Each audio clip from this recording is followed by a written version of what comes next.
Welcome. You're tuned to the Urban Affairs program. It's time to get up for Urban Perspectives with your host, Pete Rhodes. Welcome. You're watching Urban Perspectives. I'm your host, Pete Rhodes. This edition is sponsored in part by UCare Choices and BMAnetworks.com.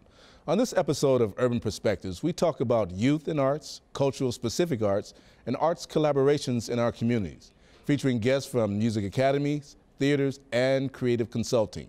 Join us for this colorful and artistic conversation here on Urban Perspectives.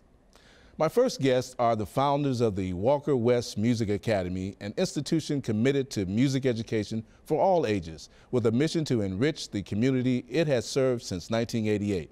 I'm pleased to welcome to Urban Perspectives Reverend Carl Walker and Grant West. Welcome, gentlemen. How are you doing? Good. Thank you. You guys look almost the same as you did when you came on stage and received the Minnesota Black Music Awards. Wow, thank you. We really look good. Yeah, man. I'm telling you. Good. Yeah. You know, briefly, how did you two gentlemen come together individually to create what is now known as the Great Walker West Academy, Music Academy? Well, with a shared love for music, both Grant and I determined that it was time to bring our students together and see how we could work bringing both idioms of music to the community. And so we started out in an apartment building and ended up in a beautiful building as a result of all of that. Yeah. So it's been a great ride. Yeah. So he's good to get along with? Well, you know, I first met Reverend Walker at a church function, actually, and he was playing. I just fell in love with his piano. Of course, we both played, and this has been, you know, a few years ago. But I just really, you know, I say Reverend Walker's music. He wasn't Reverend Walker then. He was Carl Walker. Carl Walker, okay. And his music just smiles. Okay. That's the way I characterize it. Yeah. And, you know, I heard some of his students sometime afterward, and I knew they were his students because I listened to his style. And, you know, so a very affable man, and we got together because, you know, in fact, the first thing he probably said to me was, you know, we need to get together and make it happen and make a school. Yeah. You know, and we talked about it and bantered it, you know, for some number of years. Yeah. And finally he called me. The rest is history. And the rest is history. Yeah. So what is the goal of the Music Academy with respect to community engagement, Reverend Walker? The goal is to make sure that our music has a lasting effect on students. And so that is to bring the genres of music that you don't always hear in sectors of academies and schools of music. So we bring a very earthy sound, if you will, to music, and it becomes an enjoyable learning process. Yeah, that's great. And so this is what it's about, you know, teaching the soul of music and making sure that our students leave with a profound appreciation of the music. That's fantastic. Yes. So Grant, how important is music education? You know, they're cutting back everywhere, but in terms of personal development for our youth, how important is this? Well, music education is very important. Music is a language, and it's a way of expression, and it's basic to kind of who we are. Everyone, you know, listens to music. Some people do very well at playing it, the pros, and even not some of the pros, the amateurs even. Yeah. And so I think that our program allows us to teach music to anyone, really. And it's especially a great program because we teach using non-traditional as well as traditional methods. We teach the music as language. I see. And so students are able to relate to it on a conversational, so to speak, basis. as well as you know, the technical aspects of the music. That's great. I know my mom and dad who will be watching this probably wish that we had a Campion because they thought we could play. And they took the instruments away from us. Oh no! 6 months after we had received them, because it was just nothing but noise, and we went on to other pursuits. That said, how you have a new facility now that's just a fantastic and beautiful. Yes. So Reverend Walker, how will the new facility expand the community engagement that you're doing? It will give us a greater platform to really allow the music to be brought in a wider perspective. You know, it's fun when you can see a little orchestra beginning to play, or when you hear the jazz band where the music is just coming out of the building. Yeah. You know, it's a great feeling when you can walk into the academy, but at the same time, the music is reaching areas that we thought not possible. That's a blessing. And this is really what makes music so much fun. That's great. So name, Grant, as we close here, two of the major programs you offer. And what are the requirements, gentlemen, for being enrolled at Walker West? Well, I generally like to see people, you know, 5 years old, but we have been known to take, you know, students, you know, at the age of 4, and we also have students. I think our oldest student is probably in his 70s. Wow! And so music is, you know, kind of a lifelong, ongoing art. Or endeavor, something you can do, you know, forever. Yeah, yes. Forever. And so we make it happen. Yeah, you do a great job over there. Well, Reverend Walker, Grant, and Grant West, we thank you so much, you gentlemen, for being here on this program, and wish you all the best in the new location. Thank you. Well, let me say we're at 760 Selby Avenue, yes. And it's just across the street from where we were at the old academy at 777. Well, we got all that information on the website, so we're going to keep it up for a while. Well, all right. Well, we appreciate that. Coming up, I speak with the Associate Artistic Director of one of the preeminent African-American theaters in the nation. Her life has been all about arts and theater. Meet her next on Urban Perspectives.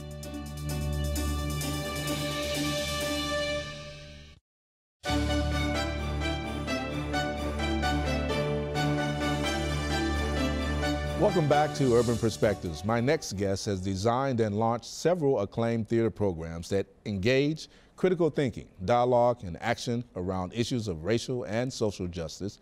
She's a skilled facilitator that works with learners of all ages using theater to empower and inspire. Please welcome to Urban Perspectives the Co-Associate Artistic Director for Education at the Penumbra Theater, Sarah Bellamy. Sarah, how are you doing? I'm good, thanks. How are you? I am doing well. It is a joy to have you here. Thank you. I know your dad, like a lot of people do, and you guys do fantastic work over there. So I'll start off by asking you, you're known for using theater to create activism, to empower. What guided you in this direction of creating theater in that aspect? Well, I think, you know, from a very young age, being backstage and watching the impact of the plays, you know, on the audience members, I realized that theater is just a powerful tool to help people really gain empathy for people that they may not understand or for situations that they don't have experience with. And really then I started thinking about, you know, how can we mobilize that empathy toward social justice and social change? And so that connect the dots was an exciting thing to realize from a very young age. People who grow up in theater understand its power. Yeah. As a daughter, I mentioned earlier, of the founder, Lou Bellamy, what was it like growing up around such creative personalities in your home? It was amazing. I mean, I have a family, an extended family of uncles and aunties who are on stages all over the Twin Cities. And they really all helped raise me, you know, in different ways, and empowered me to be a strong, you know, woman of color, and to work hard and to really understand that I would have a place and I would have a purpose if I were to come back. And and that you can give things back to your community. That's a powerful thing to learn. It really is. It really is. Talk to us about the August Wilson Fellowship Program. I had an opportunity to meet him. For such a dynamic individual. You have a program over there. Talk to us about the program and how important it is to the communities. So the August Wilson Fellowship is in partnership with the University of Minnesota, and it provides funding for graduate level scholarships. So we have had several fellows. The first one was actually Faye Price, who runs Pillsbury House Theater. And so it's a recruitment tool to bring scholars to the University of Minnesota, and it gives people the opportunity to do literary and dramaturgical criticism. And so part of the fellowship is a placement at Penumbra. So they do our dramaturgical research, they work with our young people, they facilitate incredible symposia about important issues. And our fellows have been very diverse in terms of their interests and who they are. So we're lucky to have that element be part of the theater. Well, he keeps giving. He does. He's a tremendous man. Yeah, he was. So what are two of the most difficult, in your opinion, Sarah, factors that face African-American theater today? You know, we often hear about financial difficulties and others. What do you think? Well, I think, you know, theaters of color in general are challenged with different kinds of work. We serve our communities differently. I've been working with a coalition of theaters of color here in the Twin Cities, and one of the things that we understand is we have powerful and authentic relationships with our communities, and they hold us to a very high standard. Companies that do art just for art's sake aren't held by the same sort of standard, and so our resources are dedicated to doing artistically excellent productions, of course, but also serving our communities. And so the resources do get spread a bit thin. Another challenge we're faced with is differentiating the work we do, which is black theater, right, from plays with black people in them. There's a difference. Black theater is about social uplift, and it's about, you know, connecting us to a long history and a long tradition of civil rights efforts. And so helping audiences understand that difference is one of the things we're challenged with, but it's an important thing for us to do. Yeah, for sure. Talk to us about the Summer Institute program. We showed a little bit of that that you do with the students in the little time we have left, but I know it's such an important program. Yeah, the Summer Institute is it's our flagship education program. It's a 3-year leadership development program training teens in art for social change. So we help students understand that the power of theater can be directed toward raising awareness about important social justice issues. And the kids are amazing. And you know, adults come, and I think it really helps us be inspired about the future of America, because we've got such dedicated young folks that are really smart. I'm sure it inspires you a lot as well. It does, it does. Well, there is a future with our young people, and when individuals like you helping to guide them, we're in good hands. So thank you so much. Thank you so much. And we encourage individuals to check out Penumbra Theater. Yes, please do. All right. Sarah Bellamy. Weekly here on Urban Perspectives, we present Shining Stars, brought to you by BMAnetworks.com, highlighting people, places, and events that contribute to the vibrancy of the urban community. Our Shining Star this week is an incredible musician, composer, and teacher who has shared the stage with national acts that include Anthony David, Dwelly, and many others. He has traveled extensively internationally using his talents to showcase the Minnesota sound. Please meet our Shining Star, David Feily.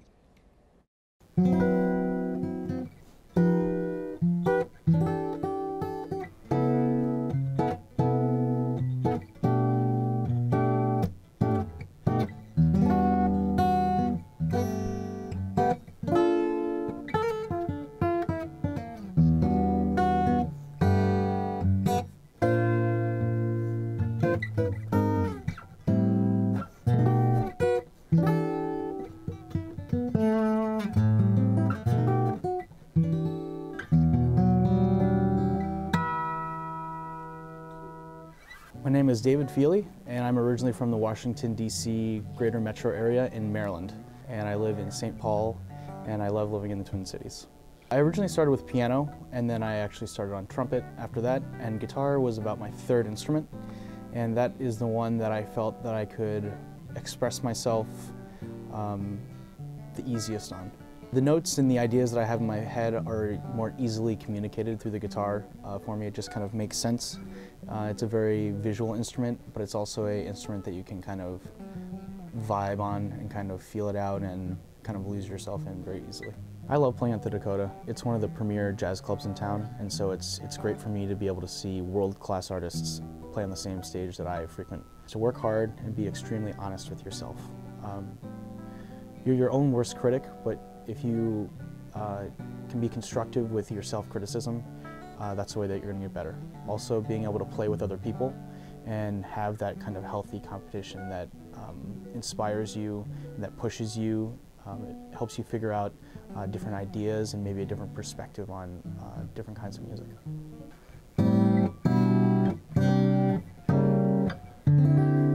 I'm David Feily, and you're watching Urban Perspectives. Thank you, David. Coming up, I speak with an artistic connector who has spent her career working across cultures, industries, and sectors, creating unique collaborations. That's next on Urban Perspectives.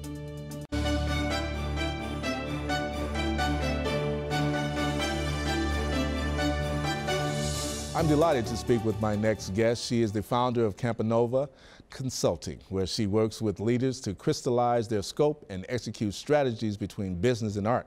She's a distinguished service professor, speaker, and a mentor, and her expertise has taken her worldwide, fostering innovative collaborations. Please welcome to Urban Perspectives, Susan Campion. Susan, how are you doing today? Good, how are you? Thanks for having me. You have a lovely smile. You're always like that. How do you stay like that? I get to be around lots of inspiring people. That keeps me smiling. That's great. That's great. So talk to us a little bit about, as creative of collaborations, I guess you would be the best to ask this question. Between business and art, how does each sector benefit each other for the benefit of the communities? Well, I think for the benefit of the communities, one of the main benefits is vitality, right? So for the last 5 years, I've been doing a lot of work with entrepreneurs and artists, and then trying to connect them together for even more impact. And that those folks, the entrepreneurs and the artists, I think they're what gives our community its unique vibe or personality, right? So if you go to Portland or Charlotte, they don't have the same folks there doing what people are doing here. So everything we can do to support them and help them support each other benefits the community. Yeah, that's cool. We often talk about all the other places that have these great scenes, and we forget how great our scene is here, and that those important collaborations keep it what it is. Exactly. So as co-creator of Giant Steps, which I had an opportunity to be a part of, and thank you very much, who's your partner on this project, and what is the mission of Giant Steps? Talk to us. Sure. So my collaborator, co-founder of Giant Steps, is a hip-hop artist from Ghana named Manifest. So he was based here for about 10 years, and we started this in 2010. And basically, we started it to create a place for the conversations that we wanted to have. So the mission, I think, has stayed pretty true for the last 5 years, which is to gather people together to inspire each other. It's hard work. We say we work with creative entrepreneurs and entrepreneurial creatives. That's hard work, so we need to connect with each other, learn from each other, hear each other's stories, and that provides some inspiration. We want to connect folks too, to come up with ways to collaborate. We especially like to push for unlikely collaborations. And then we also provide, through Giant Steps, we provide ways to learn about some of the basics, legal, tax, marketing, and then some other sort of interesting ideas that people are doing that might spark other ideas for other folks. That's really important. I met some great folks at the at the conference, and some that we invited here from Give Minnesota, and that was a fantastic connection there, and others that we hope to do things with moving on. The conference was good. Thank you. Thank you. So as a global citizen, who has traveled extensively, according to this, what I've read and seen, how would you rate the Twin Cities, Susan, among other cities who have music scenes? Well, that's a tricky question. Of course, I'm supposed to say it's the best, right? Yeah, but you're going to another one tomorrow. But no, I mean, I moved back here from Paris and Milan in December. So I was a little worried about what I was moving back to. And I would say within the first week or two, I saw Nachito Herrera play at the Dakota, and I knew everything was going to be okay. Great pick. Great, yeah. great. So, I mean, I think this is what I love about being here is that it's a varied scene. It's accessible, and you can get to know the artists as people too, which is kind of a nice part of it. Yeah, that's really cool about it, that you can reach out and touch the artist. Exactly. You really can. You know, many don't know that you are a classical trained pianist. How did that training along your life cycle work and influence you today in what you do? Now you're exposing my secrets. I think it's influenced me in a lot of ways. For me, it was from age 5 to 21, so it was a very serious. So in some of the expected ways, I learned a lot about working hard and pushing myself. I was really fortunate to have a really influential teacher, and she pushed me really hard, but I think also she told me, what I learned from her is that effort doesn't equal artistry, right? Interesting. So also you have to learn when you push yourself to prepare yourself to make sure you have the tools and the ability to do different things, but then you have to know when to ease up and when to let things breathe a little bit. And that's interesting. I still struggle with it every day, but but the lessons are still there. You do a good job. What projects do you have on the horizon, if you could give that to us? Sure. Well, we're already working on Giant Steps 2015. Great. And including enlarging the global conversation there. So in the last couple of years, we've been able to bring in voices from Saudi Arabia, South Africa, India, Sierra Leone, Uganda, and so we're going to continue connecting artists from Minneapolis and St. Paul with those other artists and creatives all over the world to talk about how to do this work and exchange some ideas. So that's on the horizon for this year. And then I have more consulting projects working with some great organizations and teaching. So. Well, you're staying super busy, but you do a fantastic job, you and your team. I enjoy sitting on different programs that you're involved with and together on some of the ones that we're involved with here locally. So I'm glad you're back from Paris and Milan in the wintertime. Yes. Susan Campion, thank you so much for being here with us today. Thank you for having me. We'll make this more often. That's great. All Thank right. you. Thank you for watching Urban Perspectives. I would like to thank our sponsors, UCare Choices, BMAnetworks.com, and my guests, Grant Walker, Reverend Carl West, Sarah Bellamy, shall I say, and Susan Campion, our shining star, David Feily, and you, the audience, for getting up with Urban Perspectives. And remember, you can visit our website at urbanperspectives.tv for more information on our guests, and like our Facebook page where you can find links to our previous broadcasts. Remember, there are positive things happening in our cities. You can see them right here on Urban Perspectives. Remember, I'm your host, of course, Pete Rhodes, and I will see you next week. Now you can enjoy the photos of the week featuring Funk on First, Volume 2 at First Avenue. Thank you for